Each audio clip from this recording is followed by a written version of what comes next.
우리가 주의 말씀을 깨닫고 그 말씀대로 나아가고자 하오니 이 시간 우리 가운데 임재하시고 좌정하여 주셔서 주님의 선하신 뜻이 깨달아지며 또 그 가운데 믿음으로 나아가는 우리가 될 수 있도록 기쁨으로 나아가는 우리가 되어지며 여전히 하나님께서 우리 가운데 일하시기를 기뻐하시는 하나님이심을 깨닫는 시간 될 수 있도록, 그래서 우리 안에 있는 그 절망이 꺾어지고 답답함이 녹아지는, 그리고 참된 기쁨이 회복되어지는 귀한 시간 될 수 있도록 성령 하나님 임재하시고 역사하시고 말씀하여 주시옵소서. 예수 그리스도의 이름으로 기도합나이다. 아멘. 모든 세상의 부모들이 자녀에게 원하는 것이 있습니다. 내 자녀가 책을 잘 읽는, 즐거워하는 그런 자녀가 되기를 모든 부모가 다 원하죠. 그래서 거실에 TV가 없는 가정이 우리 가운데도 있죠. 그러니까 시험에 나올 책만 보는 게 아니라 책 자체를 평생 즐거워하는 그런 성향을 가진 그런 자녀가 되기를 모든 부모가 다 원합니다. 그러니까 어릴 적에 어떤 환경을 만들어 주느냐가 참 굉장히 중요하죠. 좋은 환경이라고 하는 게 뭡니까? 원하는 것을 다 들어주는 환경이 아닙니다. 좋은 성품을 가질 수 있도록 만들어주는 환경, 이게 좋은 환경이라고 하는 거죠. 이 디폴트 값이라고 하는 용어가 있습니다. 이 컴퓨터나 스마트폰, 뭐 기타 등등 이 전자제품에서 공장에서부터 부여되어져서 나온 이 기본값을 디폴트 값이라고 하죠. 컴퓨터가 다운됐다가 다시 켰을 때 기본 프로그램들이 깔려 있습니다. 그것이 이제 이 디폴트 값이 정해져 있기 때문에 그런 거죠. 같은 컴퓨터는 같은 디폴트 값을 가지고 나옵니다.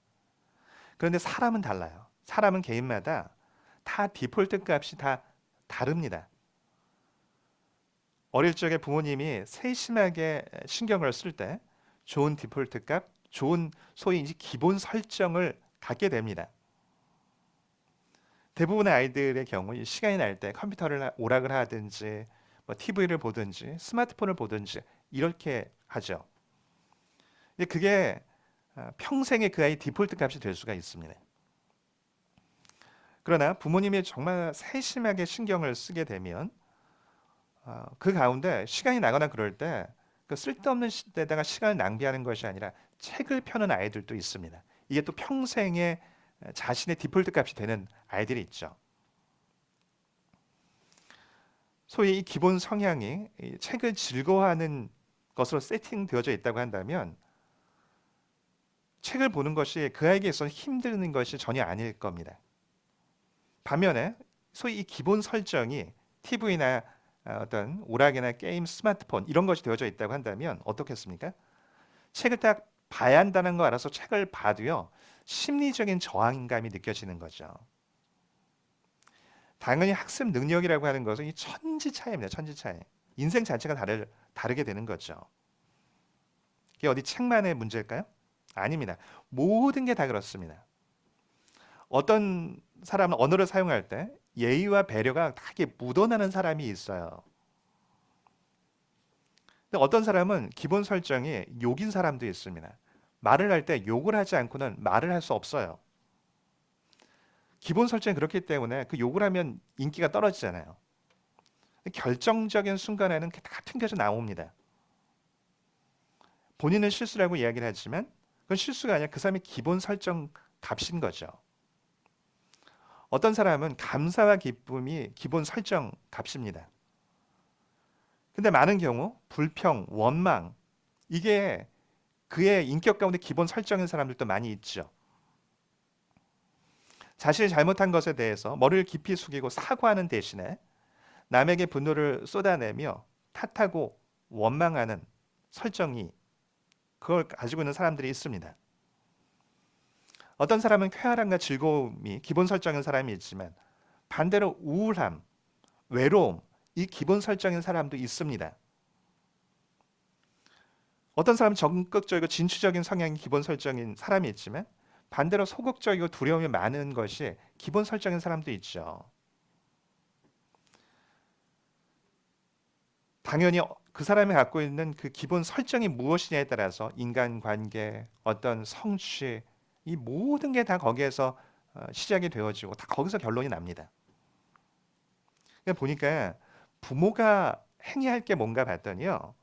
물질을 물질을 주려고 애쓰는 것보다 좋은 습관, 좋은 가치관, 좋은 신앙을 그 아이에게 물려주면 이거 훨씬 더 유익한 겁니다.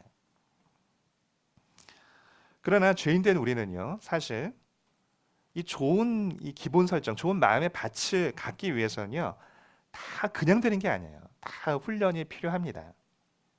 또 어릴 적에 이 바르게 설정이 어그러져 있을 수 있잖아요. 그거 다 바꿔줘야 해요. 인생을 바꾸기 위해선 그 기본 설정 값을 바꾸지 않고 바뀌지 않습니다. 우리가 이제 소위 이제 노력을 많이 강조하잖아요. 근데 노력도요, 방향성이 중요하더라고요. 그냥 내가 내 기본 설정에서 그냥 애써서 노력하는 것, 물론 이것도 기본적으로 해야 되겠지만, 더 근원적으로 바꿔야 하는 게 있더라고요. 내 기본 성향, 그 기본적인 방향성, 이것을 바꾸는데 에너지를 더 근원적으로 쏟아야 합니다. 그럴 때 인생이 바뀌거든요. 제 아이들에게 자주 강조하는 게 있어요. 공부를 하되 놀 시간은 확보하고 공부를 해라. 너무 이렇게 공부에 지금 막 거기에 그냥 스트레스 받아서 하지 마라. 제가 이렇게 아이들한테 종종 이야기를 합니다.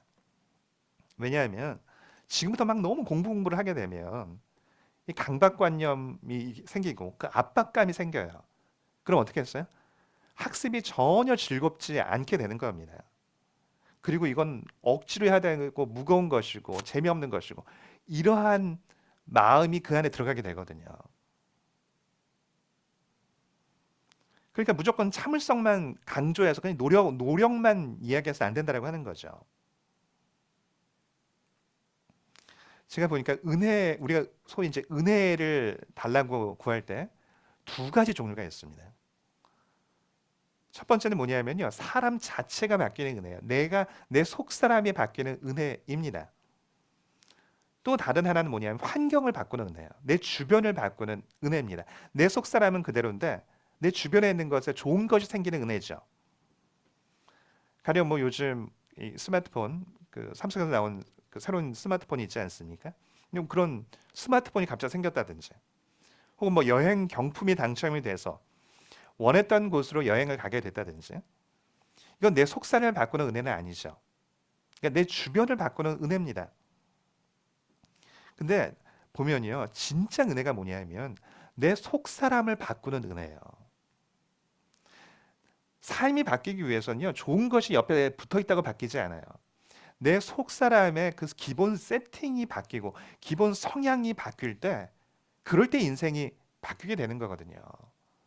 근데 너무 많은 사람들이 내 인생을 바꾸기를 원한다라고 하면서 내 속에 있는 기본 세팅을 바꾸려고 하는 그 몸부림은 내버려 둔 채 주변에 있는 여건만 자꾸 바꾸려고 하는 너무 많은 사람들이 그 초점을 놓쳐 버렸다라고 하는 것이죠.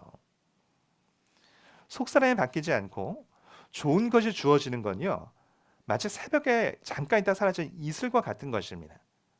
조금만 상황 바뀌면 다시 없어지는 것들이에요. 그러나 내 속사람이 근원적으로 바뀌고 내 기본 세팅이 기본적으로 바뀌면 어때요? 이건 그 사람은 뭐든지 할 수 있는 사람이 됩니다. 사람들이 어떤 일을 쉽게 하는 사람이 있잖아요. 나는 10시간을 했는데 또 그렇게 못하는데 이 사람은 1시간만 해도 그 일을 쉽게 해내는 사람들이 있어요. 근데 저 사람은 1시간 일하고서 내가 10시간 일한 것보다 저 사람이 1시간 일하는 것이 많은 사람들의 인정을 받고 칭찬을 받습니다. 불공평하다고 느껴요. 이런 건 불공평한 거 아니더라고요. 생각해 보면. 왜요? 어떤 사람이 그 사람이 일을 쉽게 한다라고 하는 것. 그 이유가 뭐겠어요? 그렇게 할 수 있도록 기본 자신의 그 설정을 바꾸기 위해서 그 전에 굉장히 많은 노력을 한 거예요.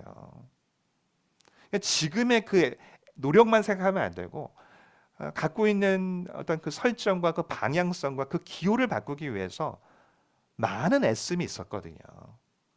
근데 그거를 생각하지 않고 지금 당장에 그것만 생각해서 안 된다고 하는 거죠. 내 주변이 바뀌는 은혜, 환경이 바뀌는 은혜는요, 누군가가 물고기를 많이 잡아준 것과 같아요. 너무 좋죠. 행복하죠. 굉장히 큰 행운입니다. 그러나 물고기를 잡을 수 있는 기술을 갖고 있는 것만 못한 거죠. 여러분, 이거 정확하게 정립을 하셔야 돼요. 정확하게. 하나님께 간구할 때 여러분 뭘 간구하십니까? 여러분 기도할 때 어떤 것을 위해서 기도를 하십니까? 내 속사람이 바뀌기를 위해서 기도를 하십니까? 아니면 내가 싫은 그 환경을 바꾸기 위해서만 기도를 하십니까? 너무 많은 사람들이 내 속사람을 바꾸는 것보다 물질, 내가 어떤 원하는 것, 직업 이런 것들이 더 큰 은혜라고 여겨요. 그렇지 않습니다.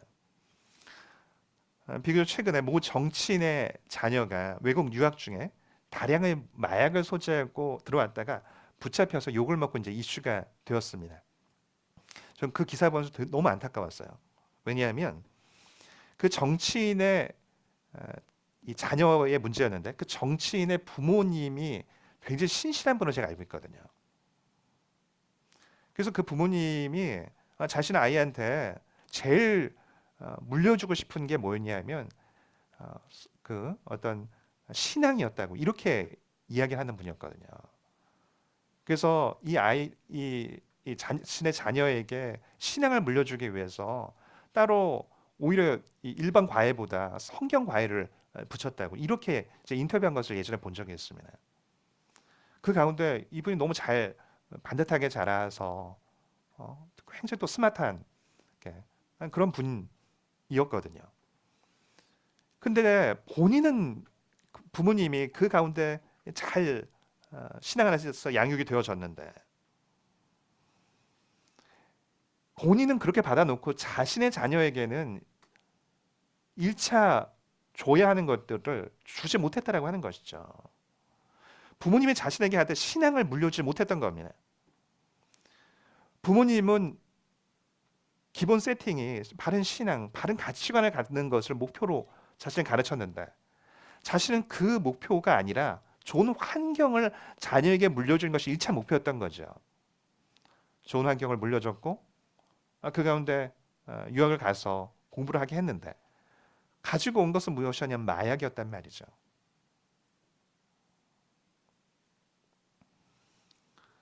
여러분 좋은 환경, 물질 이거 물려주려고 하는 것보다 좋은 신앙, 좋은 성품 이걸 물려주는 것이 훨씬 더 큰 자녀들을 위해서 더 큰 자산이 되는 겁니다. 다시 말씀드리지만 정말 큰 은혜는요. 속사람이 바뀌는 은혜예요. 속사람이 바뀌는 은혜. 성공이 아니라 성숙이 더 근원적이고 더 큰 은혜입니다. 그래서 우리 저희 집에 가훈이 뭐냐 하면 성공을 꿈꾸지 말고 성장을 꿈꿔라 이거든요. 성장하려고 하면 성공은 따라와요. 근데 성공을 꿈꾸면 아무것도 안 될 수 있어요. 좋은 것이 때로 주어질 수 있죠. 그러나 그게 끝이에요. 그러나 성숙한 성품, 좋은 성향, 성숙한 신앙 갖고 있다고 한다면 지금 아무것도 없어도 앞으로 훨씬 더 좋은 기회들이 더 좋은 삶이 반드시 기다리고 있다고 하는 겁니다. 그래서 하나님께서 출애굽을 한 이스라엘 백성을 가나안 땅에 들어가게 하기 전에 광야를 먼저 통과하게 하시는 거예요. 이유가 뭐예요? 이스라엘의 소위 그 설정값을 성향을 먼저 바꿔야 된다라고 하는 겁니다. 그 내적인 변화가 없이 좋은 것이 주어지면 그게 재앙이 된다는 것을 하나님은 아셨거든요. 그 소위 디폴트 값이 변경이 되어질 때 그럴 때 가나안이 의미가 있는 거지. 변경되지 않은 채 속사람이 변경되지 않은 채 좋은 것은 좋은 것이 아닙니다. 그리스도를 닮아가는 그 성화를 이야기를 할 때 너무 낮은 차원에서 생각해서는 안 돼요. 그냥 조금 착해지고 더 참을성이 생기고 이 정도 차원이라고 자꾸 생각을 합니다. 그 정도가 아니라고요. 성화는 가치가 달라지는 거예요. 다른 성향을 갖게 되는 겁니다. 다른 기호를 갖게 되는 거라고요. 그러니까 남다른 열매를 맺는다는 의미가 뭔가 봤더니요. 그냥 그 성향에서 조금 노력을 하는 정도가 아니라 남다른 성향을 갖는 거예요. 남다른 디폴트 값을 갖는 거라고요. 학자는 어떤 사람이에요? 배우기를 좋아하는 사람이 학자예요. 변화를 만든 사람은 어떤 사람이에요? 남다른 도전을 즐거워하는 그 기본값을 갖고 있는 사람이죠. 제가 오늘 본문을 이렇게 묵상을 하면서요. 야, 바울이 이래서 바울이구나라는 것을 다시 한번 깨닫게 됐습니다. 이 본문을 묵상하면서 야, 바울의 참 기본값이 우리랑 정말 다르구나라는 걸 깨달았어요. 우리는 어느 때 기뻐합니까? 좋은 일이 생기면 기뻐해요. 원치 않는 결과가 나올 때, 그리고 그 결과가 그 상황이 더 나빠질 수 있을 때 기뻐한다는 건 우리한테는 있을 수 없는 일입니다. 근데 바울은요 보니까 아예 기본값이 하나님 때문에 기뻐하는 게 기본값이더라고요. 결과와 상관없이 그 기쁨에서 시작을 하는 사람입니다. 빌립보선 여성 지도자들이 지금 하나 되지 못하고 나누어진 문제가 있었습니다. 바로 앞에 부분 읽지는 않았지만 2절에 보면 4장 2절에 보면 유오디아를 권하고 순두개를 권하노니 주 안에서 같은 마음을 품으라라고 이야기하면서 오늘 말씀을 이야기를 하고 있거든요.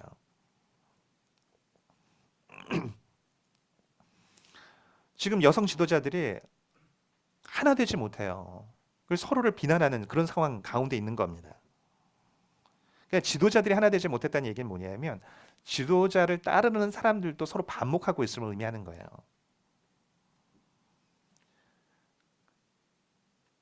갈등 해결이 이 빌립보서를 쓴 굉장히 중요한 이유 중에 하나였던 거죠. 근데 그렇게 같은 마음을 품어라 이렇게 권면하고 나서 바로 이어서 4절에 뭐라고 말씀합니까? 자, 우리 4절 우리 함께 읽겠습니다. 4절입니다. 주 안에서 항상 기뻐하라. 내가 다시 말하노니 기뻐하라. 바로 직전에 문제가 있어서 그 권면을 하고 그 문제가 아직 해결되지 않았잖아요. 마치 자녀들이 지금 서로 싸우고 있어요. 하나 돼야 돼. 싸우지 마. 이렇게 이야기를 한 거라고요. 근데 아직 화해도 안 했는데 기뻐해라. 이렇게 이야기하는 부모 없죠. 뭐 이렇게 이야기하는 부모는 너무 상식이 부족한 부모일 거예요. 공감 능력이 소위 부족한 부모죠. 근데 바울은 그런 사람은 아니죠. 상식이 부족하거나 공감 능력이 부족한 사람이 아닙니다. 근데 바울이 보니까 기본값이 뭐냐면 기쁨에서 시작을 하는 거예요. 지금 상황과 상관없이 다시 기쁨을 강조를 합니다. 문제가 해결되지 않았고 여전히 해결되는 보장이 있는 것도 아니에요. 그럼에도 바울은 지금 기뻐할 것을 권면을 하고 있어요. 이유가 있더라고요. 뭐 테니스를 치거나 야구공을 던지거나 이럴 때 이런 이야기를 합니다. 내가 던지고 싶은 방향으로 고개를 돌리고 던지라고. 먼저 고개를 딱 돌리면 팔도 다리로 다 몸도 다 그쪽으로 따라간다라는 겁니다. 그러니까 내가 시선을 어디를 보느냐가 굉장히 중요하다라고 하는 거죠. 여러분, 삶을 바꾸고 싶을 때가 있죠. 내 삶을 그놈처럼 바꾸고 싶잖아요. 어디서 시작을 해야 됩니까? 내 성품을 모든 걸 다 바꾸면 좋겠지만 그건 안 되잖아요. 기본이 어디서 시작을 할까요? 바울은 뭘 얘기하는 거냐면요. 바꾸기 위해서 필요한 건 하나님을 기뻐하는 것을 먼저 시작해야 한다는 거예요. 문제를 묵상하고 그것 때문에 한탄하고 한숨 쉬는 게 우리의 기본값이에요. 근데 여전히 그럼에도 불구하고 문제가 있음에도 불구하고 그 자리에서 여전히 통치하시고 이끄시는 그 하나님. 그분을 바라보고 기뻐하는 것이 먼저다라고 지금 바울은 이야기를 하는 거예요. 고개를 돌리면 몸이 따라가는 것과 같이 먼저 하나님을 기뻐하기로 결정을 하고 기뻐하게 되면 삶은 그 가운데 회복이 되어지고 바뀌게 된다. 이렇게 이야기하는 겁니다.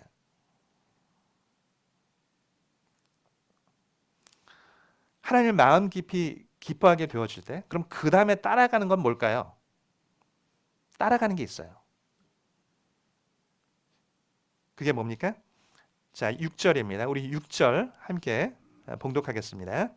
아무것도 염려하지 말고 다만 모든 일에 기도와 간구로 너희 구할 것을 감사함으로 하나님께 아뢰라.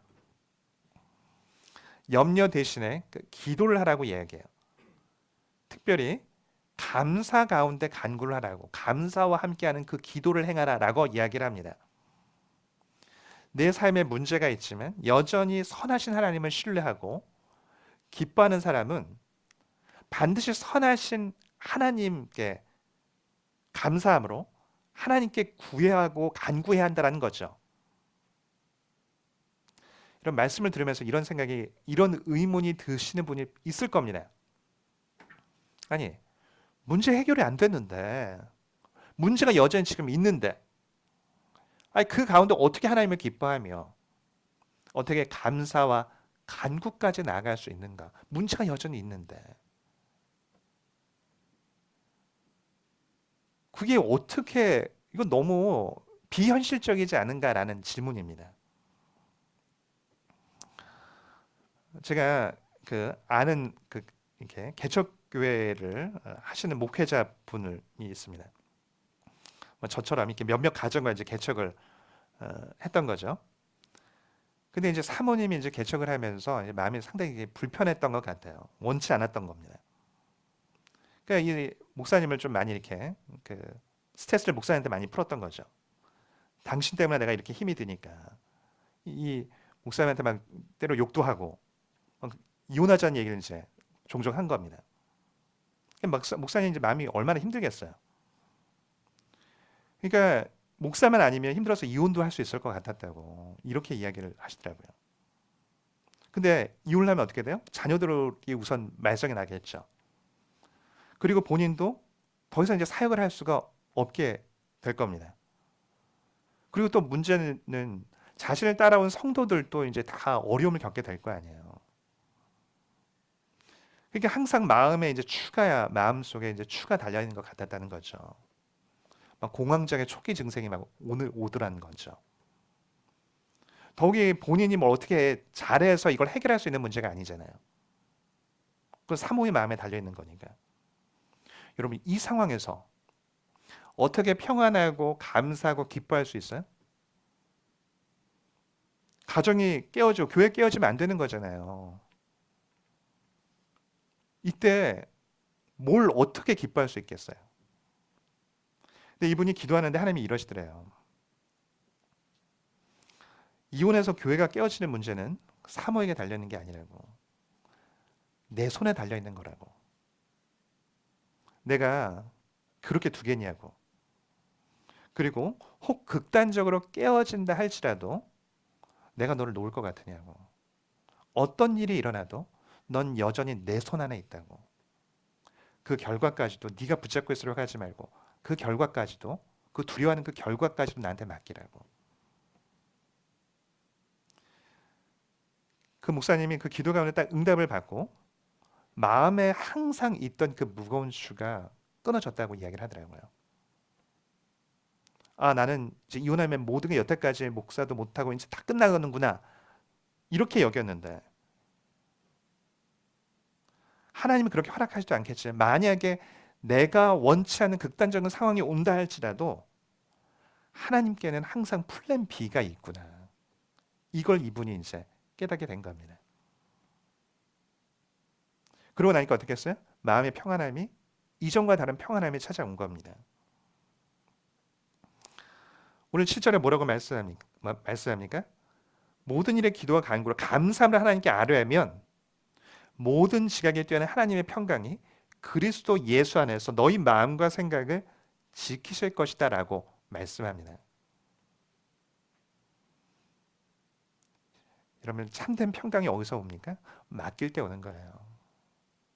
그 어려움, 그 문제에 딱 집중해 있을 때 오는 게 아니라, 문제를 해결해 오는 게 아니라, 해결해도 또 다른 문제 또 생깁니다. 그 결과까지 선하신 하나님께 올려드릴 때 그때 오는 거라고요. 여전히 하나님께서 그 자리에 서 계시고 여전히 내 실수와 실패 가운데 있어서도 내가 하나님을 바라볼 때 하나님께서 나를 놓지 않으신다라고 하는 그 사실, 그것을 기억하고 맡길 때 오는 겁니다. 바로 이 빌립보 교인들이 가져야 하는 기본 그 세 번째가 뭐냐면 성품입니다. 자, 우리 8절 함께 읽겠습니다. 8절입니다. 끝으로 형제들아 무엇에든지 참되며 무엇에든지 경건하며 무엇에든지 옳으며 무엇에든지 정결하며 무엇에든지 사랑받을 만하며 무엇에든지 칭찬받을 만하며 무슨 덕이 있든지 무슨 기рем이 있든지 이것들을 생각하라. 이익보다도 우리는 근원적으로 나에게 무엇이 유익한 걸 먼저 따져요. 근데 그 유익보다도 그리스도를 닮은 성품을 먼저 선택하라는 겁니다. 옳고 그름보다도 이 가운데 하나님 안에서 성품을 선택하라라는 겁니다. 결국 이 그리스도인의 최종 변화가 나타나는 건 어디로 나타납니까? 인격으로 나타나는 거예요. 성품으로 나타나는 겁니다. 그래서 바울이 이 성령의 9가지 열매를 이야기할 때도 결국 성령을 따라갈 때 나타나는 게 뭐라고 이야기합니까? 9가지 성품이라고 이야기를 하는 거거든요. 근데 바울이 갈등 이야기를 하다가 왜 지금 성품 이야기를 왜 합니까? 자신이 옳다라고 확신을 하게 되면요. 항상 극단적이 돼요.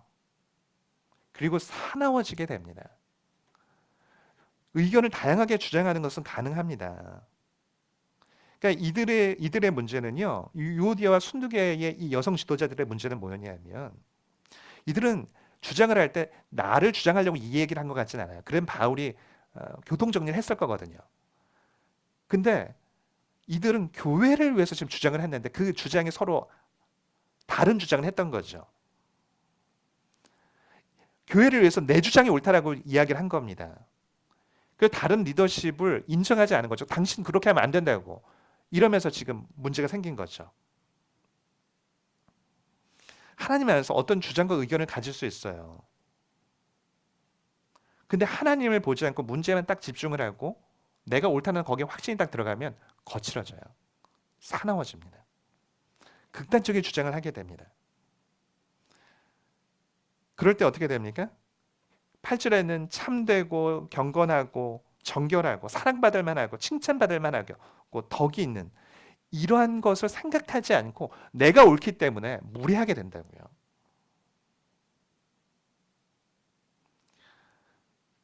바울은 갈등 중인 유오디아 순두계에게 기계적으로 지금 하나가 되라 이렇게 이야기하고 있지 않습니다. 통일된 의견을 가져라 이렇게 이야기하지도 않아요. 오히려 뭐라고 이야기합니까? 관용의 마음을 가지라고 이야기합니다. 자신과 다른 상대방의 생각도 인정해 주라는 거죠. 이게 바울이 갖고 있는 여유로움이에요. 그러니까 우리가 말하고 행동할 때 옳고 그름을 따지게 되잖아요. 근데 그보다 더 중요한 게 있어요. 그것을 통해서 누가 드러나느냐 하는 겁니다. 옳기 때문에 무례해지고 그 가운데 하나님이 드러나지 않을 때가 너무 많아요. 더 근원적으로 점검해야 할 게 뭐라고요? 성품이라는 거예요. 그리고 이것을 위해서 훈련을 해야 한다는 겁니다.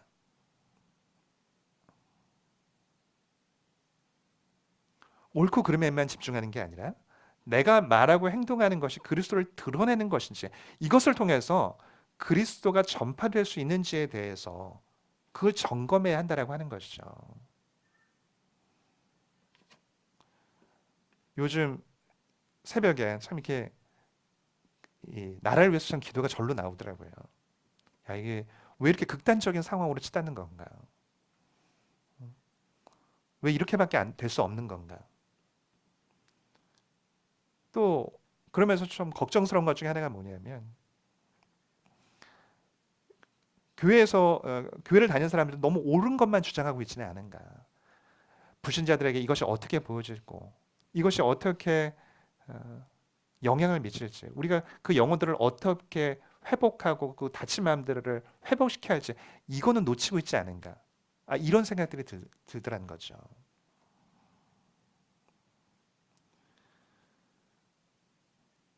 여러분 우리가 갖고 있는 성품 중에 훈련이 안 돼서 관계를 깨트리고 결정적인 순간에 어그러뜨리는 것들이 있어요. 그런 기본 세팅을 바꿔야 한다고요. 빌리 그레이엄 목사님이 이렇게 이야기합니다. 부를 잃으면, 물질을 잃으면 아무것도 잃지 않는 것이다. 건강을 잃으면 무언가를 잃은 것이다.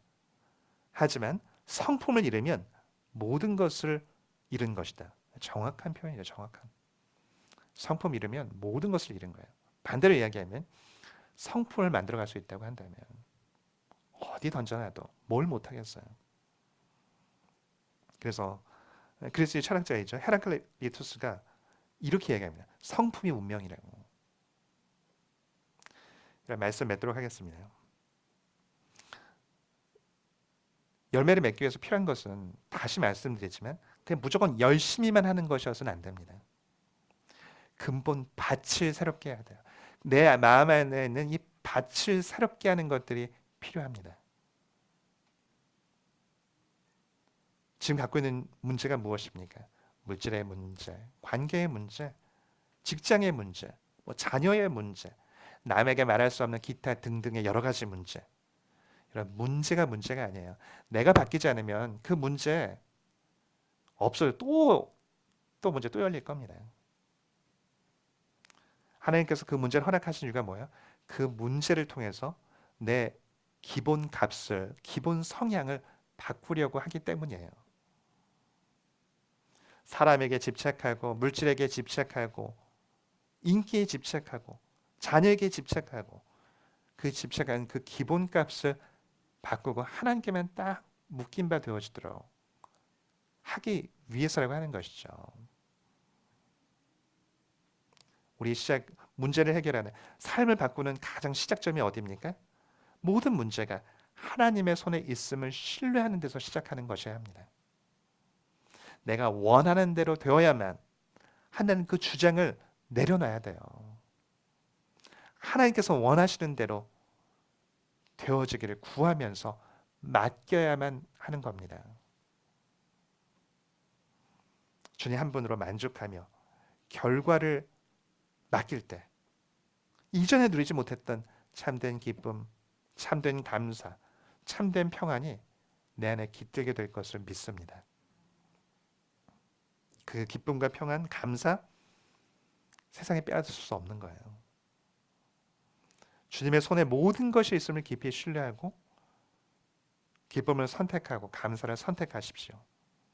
그리고 그리스도를 닮은 그 성품을 만들어 가십시오.